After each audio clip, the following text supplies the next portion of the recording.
देखो कभी कभी क्या होता है, बिना अवकलन किए आपको उच्चिष्ट मान और निम्निष्ट मान ज्ञात करना होता है। तो आज का हमारा लेक्चर होने वाला है बिना अवकलन किए उच्चिष्ट मान और निम्निष्ट मान कैसे पता करें, ये हमारा लेक्चर होगा। ठीक है, हम कुछ क्वेश्चन लिखेंगे और हमें करना क्या होगा कि बिना अवकलन किए उच्चिष्ट और निम्निष्ट मान पर डिस्कस करना है। जैसे कि पहला question, F X is equal to X square for all X belongs to R. ठीक है, F X is equal to X square for all X belongs to R. करना क्या है, इसमें बिना अवकलन किए उच्चिष्ट मान और निम्निष्ट मान पता करना है। ठीक है, अगर मैं इस वैल्यू का ग्राफ ड्रॉ कर दूं तो एक्चुअली में ये ग्राफ ऐसे जाएगा। क्लियर है डाउट? थोड़ा सा इधर उधर बन गया लेकिन भावनाएं समझ गए होंगे। क्लियर है डाउट? क्लियर है। अब इसका ये पॉइंट देखना, जो y का मान होगा, y का उच्चतम मान समझना, ये y वाली लाइन है, y का उच्चतम मान ही इसका उच्चिष्ट कहलाएगा और y का न्यूनतम मान निम्निष्ट कहलाएगा। जिस पॉइंट में है भाई, पॉइंट भी तो होगा। तो जैसे कि हम मान लेते हैं, सपोज दैट, तो ध्यान दो, ये कर्व का सबसे लोअर पॉइंट यही है, सबसे लोअर पॉइंट यही है, y की सबसे छोटी वैल्यू यही है। बाकी इधर से देखो बढ़ रही है, इधर से बढ़ रही है ना। इधर जाओगे तो भी देखो बढ़ती हुई चली जाएगी इनफाइनाइट की ओर, इधर जाओगे तो भी इनफाइनाइट की ओर चली जा रही है। लेकिन सबसे छोटा पॉइंट क्या मिला? 0, यानी कि y इक्वल टू 0 ही इसका मिनिमम वैल्यू हुआ। क्लियर हुआ? y मिनिमम क्या होगा इसका? 0। तुम ऐसे भी रख के देखो, कोई भी रियल नंबर रखे माइनस या प्लस, स्क्वायर करने पर वो क्या हो जाएगा? प्लस, और प्लस वैल्यू हो जाएगी सबसे छोटी वैल्यू, उसमें प्लस में क्या मिलेगी तुम्हें यहाँ पर? तो तुम ऐसा करो, रेंज निकालो। अगर तुम रेंज निकाल पाते हो रेंज निकाल लो, वो भी आपके लिए आसान हो जाएगा। चलो मैं रेंज निकाल लेता हूँ। तो यहाँ पे रेंज निकालूंगा बेटा तो क्या आ जाएगा? 0 से इन्फिनाइट। रेंज क्या आएगा? 0 से इन्फिनाइट। इस पूरी वैल्यू में मुझे मिनिमम वैल्यू क्या मिली? 0, और मैक्सिमम वैल्यू इन्फिनाइट। को मैक्सिमम है, डज नॉट एग्जिस्ट, वो एग्जिस्ट नहीं कर पा रहा है। इन्फिनाइट कोई नंबर है क्या अपने पास? नहीं है, यहाँ कोई इन्फिनाइट नंबर नहीं है रियल नंबर में। इसका मतलब इन्फिनाइट नंबर कोई नंबर ही नहीं है। जब यहाँ पर रियल नंबर में इन्फिनाइट एग्जिस्ट नहीं करता है, बात समझो, इंक्लूड नहीं होता है, वो बाहर होता है रियल नंबर से। ठीक है, इसका मतलब ये हुआ कि इसका मैक्सिमम क्या होगा? तो बोलेंगे डज नॉट एग्जिस्ट, मतलब इसका कोई अस्तित्व नहीं है, कोई अस्तित्व नहीं है। मतलब समझे कि नहीं समझे? डज नॉट एग्जिस्ट बोलेंगे, इसकी मैक्सिमम वैल्यू एग्जिस्ट नहीं है। चलो एक फंक्शन और बनाते हैं तुम्हारे सामने। ये वाला समझ में नहीं आया क्या? एक बार बताओ। आ गया लड़कियों? आ गया। अब क्या करते हैं, F X is equal to mod x.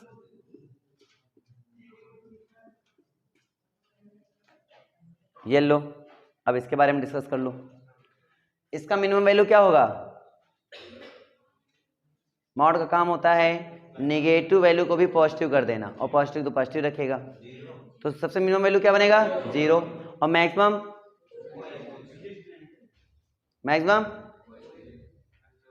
उसका कोई अस्तित्व नहीं है, मतलब डज नॉट एग्जिस्ट। क्लियर हुआ? तो इसका हम सीधे बोलेंगे y minimum is equal to 0, y max is equal to does not exist, मतलब कोई अस्तित्व नहीं है। यहां तक समझ आ गया? चलो एक फंक्शन और ले लेते हैं,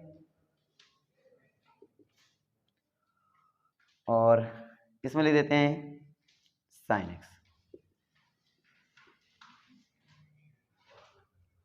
अब इसका मिनिमम वैल्यू और मैक्सिमम वैल्यू पता करना है। मिनिमम -1 और मैक्सिमम +1। अगर मैं मॉड एक्स के ग्राफ की बात करूं तो मॉड एक्स का ग्राफ कुछ ऐसा था। ठीक है, तो ये मिनिमम बना था, मैक्सिमम डज नॉट एग्जिस्ट हो गया था। अगर मैं sin x का ग्राफ बनाऊं तो sin x का ग्राफ कुछ ऐसा बनेगा। ठीक है, इधर जाता है मैक्सिमम में +1 और नीचे जाता है -1। तो अगर y में मिनिमम वैल्यू देखो क्या आएगी? -1 और मैक्सिमम +1। समझ आ रही नहीं आ रही है? मैक्सिमम वैल्यू क्या आएगी? +1 और मिनिमम वैल्यू क्या आएगी -1, तो ये इसका हो जाएगा y minimum equal to -1, y maximum equal to +1। नहीं समझ आ रहा क्या? मैं कहीं अवकलन कर रहा हूं? नहीं कर रहा हूं। बिना अवकलन किए हम सभी फलन का उच्चिष्ट और निम्निष्ट पता कर पा रहे हैं। ठीक है, आज का टारगेट ही हमारा है कि बिना अवकलन किए कैसे हम उच्चिष्ट और निम्निष्ट निकालें। क्लियर हो गया? ठीक है, अब कर दिया जाए कि नोट करोगे? नोट करो फिर से। Master question. अब आओ,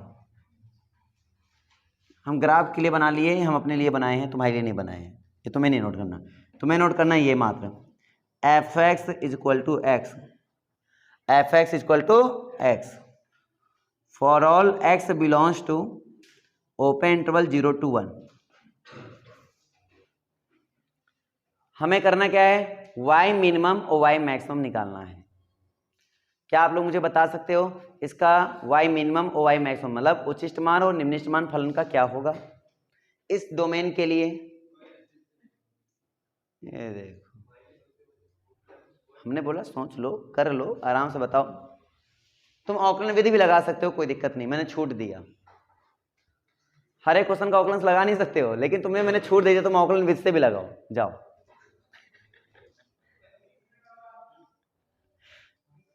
लगा, बहुत लगाओ।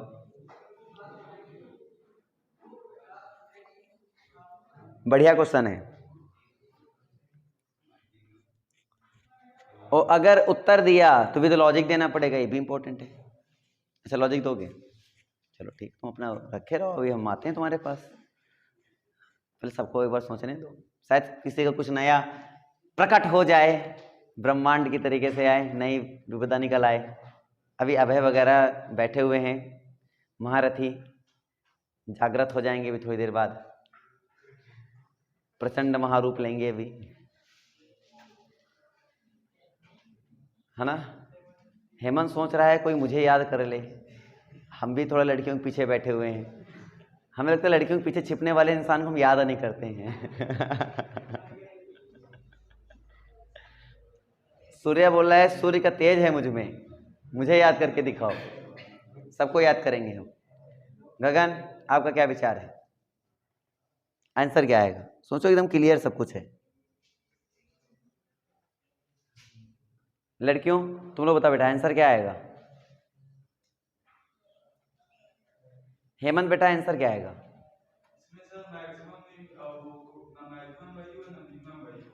ऐसा क्यों?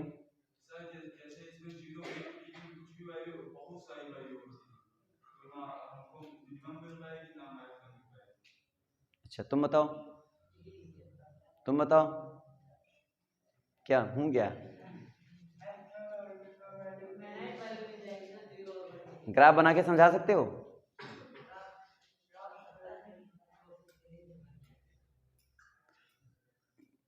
कोशिश करेंगे तो फिर ना हो, टाइम बर्बाद है। हाँ तुम बताओ भाई, क्या ये?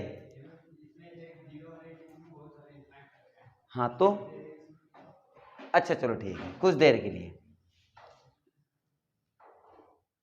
अब आंसर बताओ। मिनिमम और मैक्सिमम। अब हो गया, अब नहीं इनफाइनाइट आ रही क्या? अच्छा, अब इनफाइनाइट इनके बीच में नहीं आ रही हैं? आ रही हैं, तो लॉजिक गलत बता रहे थे ना, गलत तरीके से। ये थोड़ी मतलब तुम लोग बता रहे 0 और 1 के बीच में इनफाइनाइट वैल्यू आती हैं, वो तो तब भी अभी भी आ रही थी, क्लोज इंटरवल में भी आ रही थी, लेकिन क्लोज इंटरवल में तुमने सारी बता दी एग्जैक्टली।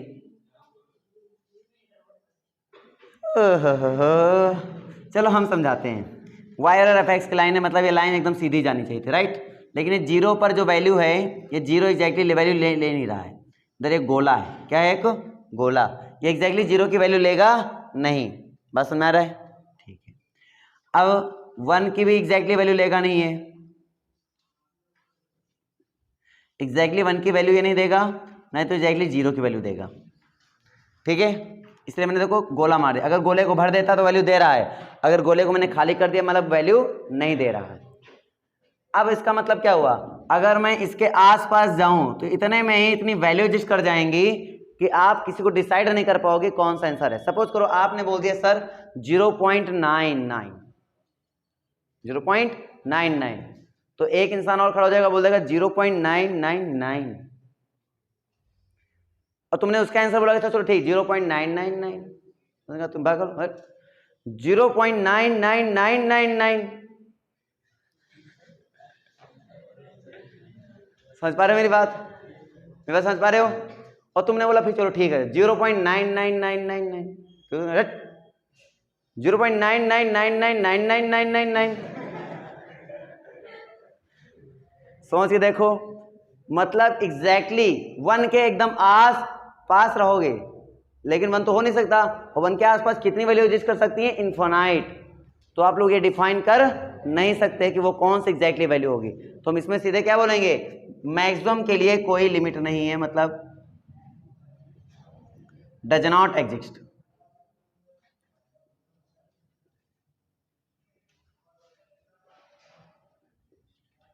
ठीक है, क्या हो गया? Does not exist. अब आती बात मिनिमम में। अब जब मिनिमम में जाते हैं तो जीरो के इधर, मतलब जीरो के आसपास सोचने की जरूरत पड़ती है, क्योंकि मिनिमम तो तुम्हें इधर से मिलेगा, है ना, इंक्रीजिंग फंक्शन है ना, तो जीरो से तुम्हें इधर मिलेगा, आसपास यहाँ कहीं ढूंढो जीरो। अब मैं रखता हूँ कि चलो ठीक है 0.0000001, फिर बोलेगा दैट 0.0000001, मतलब समझो उससे छोटा वो एग्जिस्ट करा देगा, तो तुम ढूंढ नहीं पाओगे छोटा भी, क्योंकि यहाँ जीरो पे वैल्यू एग्जिस्टेंस नहीं है, बहुत सारी वैल्यू है। बात समझ पा रहे हो नहीं समझ पा रहे हो? तो इनफाइनाइट वैल्यू एग्जिस्ट करती है, इसलिए वाई मिनिमम भी क्या हो जाएगा? Does not exist.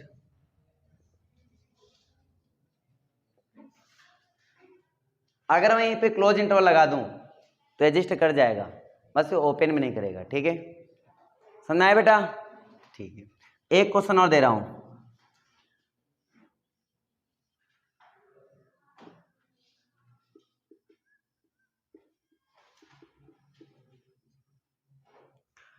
करना क्या है इसमें, मैक्सिमम और मिनिमम, यानी वाई मिनिमम वाई मैक्सिमम तुम्हें निकालना है।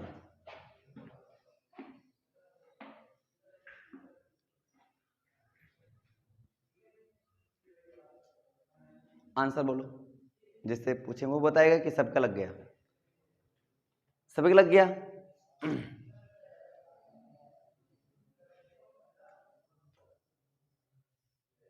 लग गया भाई, सूर्या लग गया? लड़कियों में, लड़कों में मिनिमम जीरो और मैक्सिमम डज नॉट एग्जिस्ट। चलो ये तो बहुत अच्छी बात है, आप लोग सोच ले रहे हो, maximum does not exist, reason वही है जो ऐसे इसमें था, और मिनिमम क्या होगा? जीरो होगा। Very good.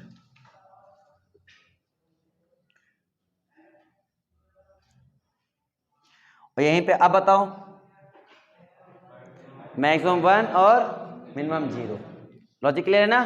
तो बहुत डिपेंड करता है कि किस पर ये निर्भर कर रहा है, वो भी इंपॉर्टेंट है, ये नहीं कि ऐसे बताते हैं हम लोग, बहुत कुछ इंपॉर्टेंट है। ठीक है, एक क्वेश्चन और देखते हैं हम लोग।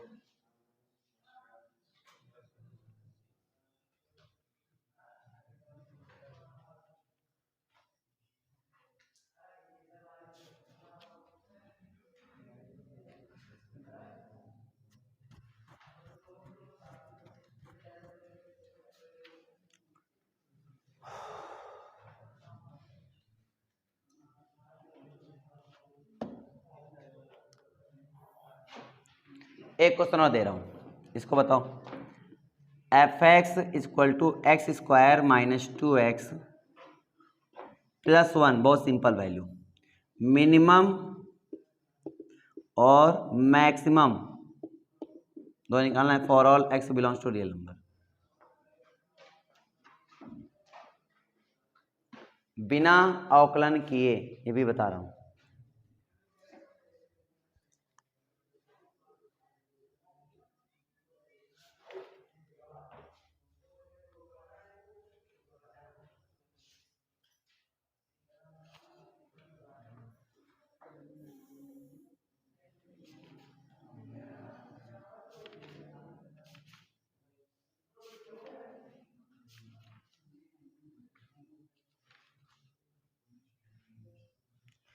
अगर किसी का आ जाए तो बता देना।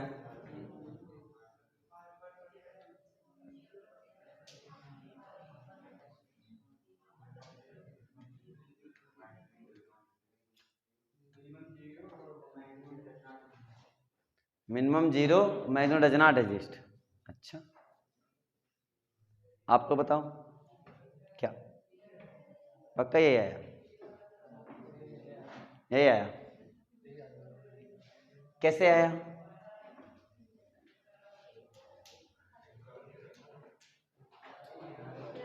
देखो कैसे आया। F X is equal to A minus B का होल स्क्वायर, यानी एक्स माइनस 1 का होल स्क्वायर। अब होल स्क्वायर होने का मतलब क्या हुआ? होल स्क्वायर होने का मतलब क्या हुआ कि अब ये वैल्यू हमेशा पॉजिटिव देने वाला है।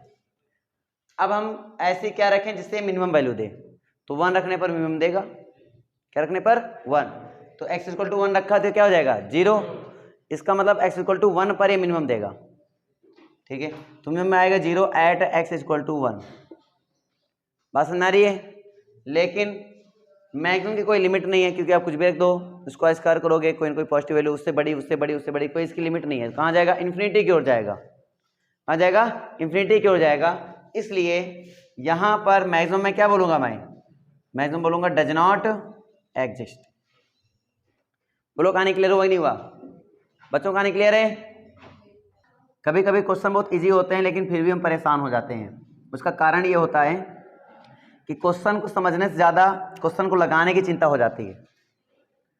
क्वेश्चन को समझने से ज़्यादा क्वेश्चन को लगाने की चिंता हो जाती है, जिसकी वजह से क्वेश्चन फिर लगता ही नहीं है।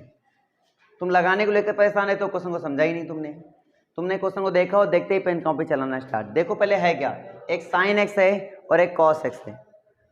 ठीक है, तो इस साइन एक्स है तो पहले साइन एक्स बना लेते हैं हम। ये साइन एक्स हो गया 0 से लेकर कहाँ के बीच में? π/2। अब ये होता है पाई, π/2 मतलब यहाँ कहीं होगा। ये वाला पोर्शन कहीं कहाँ क्या हो गया? क्या बना ये? π/2 बना। अरे बोलो क्लियर है नहीं? क्लियर है। अब हमारे पास कॉस एक्स का ग्राफ क्या होगा?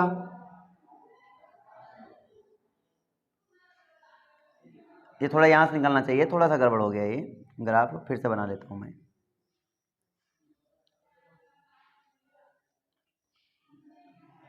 π/2 का कलांतर होता है ना दोनों के बीच में, 90 कलांतर हो। कितने का? 90 का। कैसे? कॉस 90 माइनस थीटा बराबर साइन थीटा। इनके बीच में जो कलांतर है, कला का अंतर, वो कितना का है? 90 का अंतर है। इसीलिए ग्राफ में भी 90 का अंतर होना चाहिए। देखो 90 का मैंने अंतर किया, एक्चुअली में ऐसा हो गया। ये कितना है? 90 तो है। ये कितना है? 90 डिग्री। तो 90 डिग्री देखो, ये यहाँ से स्टार्ट हुआ, ये यहाँ से स्टार्ट हो रहा है। इसने अपना बनाना यहाँ से स्टार्ट किया, इसने देखो यहाँ से स्टार्ट किया, यानी इसमें कलांतर कितने का है? 90 का कलांतर है। ये साइंस में तुमने ऐसा पढ़ा होगा, हमने पढ़ाया था। ठीक है, ये हुआ। हर चीज़ को लॉजिकली सीखो। अब ये दोनों पॉइंट पर ध्यान देना। अगर हम इसका मैक्सिमम देखेंगे तो वो शायद इसका मिनिमम हो रहा हो, अगर हम कॉस का मैक्सिमम देखें तो साइन का शायद मिनिमम हो रहा हो। तो ऐसे नहीं देखना है, आपको कॉमन पॉइंट, क्योंकि यहाँ पे दोनों प्लस में है, तो आपको कॉमन पॉइंट उठा के चेक करना है। कौन सा पॉइंट? Common point. तो कॉमन पॉइंट में ये हुआ मैक्सिमम के लिए, ये हुआ मिनिमम के लिए। नहीं समझे क्या बात? कॉमन पॉइंट के लिए ये मैक्सिमम हुआ और ये क्या हुआ? मिनिमम हुआ। इसका मतलब ये तो बेटा 1 होता है और ये बेटा आपका क्या होता है? -1 होता है। इसका मतलब ये 1 से तो छोटा वैल्यू है और -1 से भी। बात समझ में आ रही होगी कि नहीं आ रही है? बोलो आ रही नहीं आ रही है? ठीक है, तो मुझे अगर ये पॉइंट पता चल जाए तो कहानी बन सकती है। मुझे अगर ये पॉइंट पता चल जाए तो कहानी बन सकती है। ठीक है, अब इस पॉइंट को पता करने का तरीका क्या है सर? बहुत सिंपल तरीका बता रहा हूं, ध्यान देना। ये होता है π/4 कॉमन पॉइंट। आप याद करो, साइन और कॉस में 0 से 90 के बीच में कॉमन पॉइंट क्या होता है? जिसमें दोनों को सेम वैल्यू होती है, π/4। अगर एक कॉमन पॉइंट पॉजिटिव में है, ये कहाँ है? ऊपर है, मतलब पॉजिटिव में, नीचे होता तो नेगेटिव में। तो तुम यहां से सोच सकते हो किसके बीच में कॉमन वैल्यू देता है। जो कॉमन वैल्यू देता है वही तो कॉमन पॉइंट बना। अरे समझ आ रहा है? जो दोनों को सेटिस्फाइड कर पाए, दोनों को सेटिस्फाई करते हुए चलो कॉमन पॉइंट, दोनों को साथ लेकर चल रहा हो। हमने देखा इस पॉइंट में मैक्सिमम होगा, अगर अदर उठाते हैं तो गड़बड़ हो सकती है, गड़बड़ हो सकती है। इस पॉइंट पे वैल्यू मैक्सिमम दे सकता है। तो मैं एग्जैक्टली मैं थोड़ा सा ओवरव्यू दे देता हूँ। सपोज करिए ये हुआ मेरे पास 0, ये हुआ मेरे पास π/2, ये हुआ मेरे पास इधर π/4, ठीक है, इधर मेरे पास हुआ π/4, इधर हुआ मेरे पास π/6, ओके, इधर हुआ मेरे पास π/3। बात समझ आ गया? चलो तुम्हें वैल्यू चेक करके दिखाते हैं। आप अगर 0 रख के देखो तो sin 0 की वैल्यू 0 और cos 0 की वैल्यू 1, एक मिला। क्लियर हुआ? देखते हैं इधर π/6 रख के दिखाते हैं। π/6 रखो 1/2, और इसका क्या मिला √3/2। आंसर क्या आएगा? ठीक है, मुझे नहीं पता कि कॉमन वैल्यू किस पे मैक्सिमम मिनिमम, अभी हम टेस्ट ही कर रहे हैं। क्या कर रहे हैं? टेस्ट। चलो इस पे टेस्ट कर लिया हमने, इस पे टेस्ट करो जरा एक बार। 1/√2 प्लस 1/√2 एग्जैक्टली क्या आया? √2। एग्जैक्टली क्या आया? √2। अगर मैं इसको सॉल्व करता 1 को, तो आई थिंक 1 से तो ये बड़ा ही है, 1 से तो बड़ा है ना √2, 1.414, 1 से बड़ा हो गया। अगर मैं इसको सॉल्व करूं तो 1.732 में 1 जोड़ो तो 2.732 और फिर 2 से भाग कराओ, तो मुझे लगता है 1.414 से छोटा ही होगा। अरे नहीं समझ आ रही क्या बात? आ रही है। इस मतलब इस पे क्या हो गया? छोटा ही हो गया। इस पे ये मिला। अच्छा इस पे आ जाओ, इस पे आ जाओ। हाँ 1 प्लस √3/2। क्लियर हुआ? ठीक है, ये हुआ 1 प्लस √3/2। बात समझ आ रही है? ठीक है, अब ये बताओ 1। अब मुझे बताओ इस पूरे सेशन में आपने किसको मैक्सिमम पाया? √2। लेकिन अभी हम क्लेम कर सकते हैं क्या √2 हमारा मैक्सिमम है? कैसे क्लेम करोगे? कैसे क्लेम करोगे कि √2 हमारा मैक्सिमम है? इंपॉर्टेंट ये है कि सबको पता चल गया कि √2 is a maximum value and at the point of π/4। I think सबको पता चल चुका है। कैसे क्लेम करोगे इस बात का कि √2 is the maximum value of this function? बोलो। हाँ बात ये है, ठीक है, अभी इनके बीच में बहुत सारी पॉइंट्स थे, सर उस पर कोई मैक्सिमम मिनिमम दे देता तो, शायद उस पर मैक्सिमम मिनिमम दे देता तो, मेरी बात को समझो मैं क्या कह रहा हूँ, ठीक है। तो हम इसको 2 तरीके से टेस्ट करने वाले हैं। अभी मैं कोई डेरिवेटिव टेस्ट नहीं लगा रहा हूँ, मैं अभी सिंपल अपने फैक्ट की बात कर रहा हूँ। तो मैं चलता हूँ, अभी तो एक लॉजिकल, मैं चलता हूँ अपने ग्राफ पर। अगर मैं इनको ग्राफ देखूँ, क्या देखूँ? ग्राफ। पहला मेथड क्या देखूँ मैं? ग्राफ।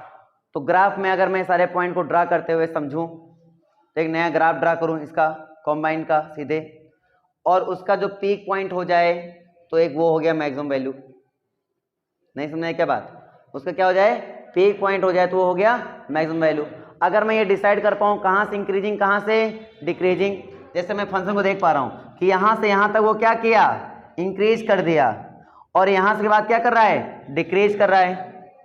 मतलब 0 से π/4 के बीच में उसने क्या किया? अपनी वैल्यू को इंक्रीज किया, नहीं किया? क्या इंक्रीज किया।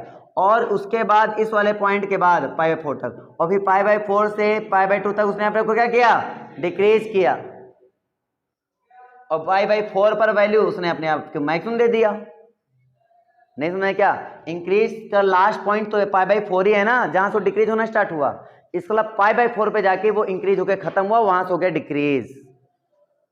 अरे समझ में आ रही कि नहीं आ रही है? अगर चाहो मैं इंक्रीजिंग डिक्रीजिंग को फिर लेकर जाऊं, एक बार विजुलाइज करा देता हूं। इंक्रीजिंग डिक्रीजिंग लगाते हैं, अगर हम इसको इंक्रीजिंग डिक्रीजिंग लगाते तो डेरिवेटिव करते, ये कंटिन्यूअस भी है, सब कुछ है, तो मैं क्या करता? डेरिवेटिव करता। याद आया? इंक्रीजिंग डिक्रीजिंग बता रहा हूं, कम से कम ये तो क्लियर होना चाहिए ना।